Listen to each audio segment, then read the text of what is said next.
আজ 14ই ফেব্রুয়ারি Valentine's day. বাচ্চা থেকে বুড়ো সবাই জানে আজকের দিনটা ভালোবাসার দিন। কিন্তু আজ আমি তোমাদের এমন এক প্রেম কাহিনী শোনাবো যেটা পুরো একটা দেশকে থমকে দিয়েছিল।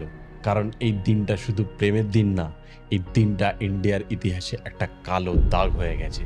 2019 সালের ঠিক এই দিনে জম্মু কাশ্মীরের পুলওয়ামা এলাকায় সিআরপিএফ এর একটা কনভয় যাচ্ছিল। প্রায় 78টা গাড়ি, শত শত জওয়ান, সবাই ঘরে ফেরার স্বপ্ন নিয়ে এগোচ্ছিল। ঠিক তখনই একজন সুইসাইড বম্বার প্রায় 300 কেজি আরডিএক্স ভর্তি গাড়ি নিয়ে সোজা ধাক্কা মারে কনভয়তে। মুহূর্তের মধ্যে একটা বিশাল বিস্ফোরণ, আর তারপর 40 জনের বেশি ইন্ডিয়ান সোলজার শহীদ হয়ে যান।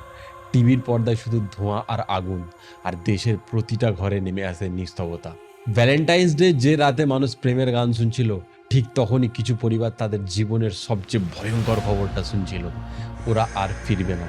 এটাই সেই ভালোবাসা যেখানে গোলাপ নেই কিন্তু আছে স্যাক্রিফাইস, প্রপোজ নেই কিন্তু আছে শপথ, আর গিফটের বদলে রয়েছে বলিদান।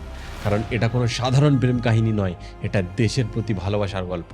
আজকের দিনটা আমাদের শুধু প্রেম নয়, মনে করিয়ে দেয় রেসপন্সিবিলিটি আর স্যাক্রিফাইসের দাম। এই গল্পটা শেয়ার করো যাতে শহীদদের এই ভালোবাসা আর স্যাক্রিফাইসের গল্প মানুষ কোনোদিন ভুলে না যায়। শহীদদের প্রতি সম্মান জানিয়ে আজকের দিনটা আমি ব্ল্যাক ডে হিসেবে পালন করছি।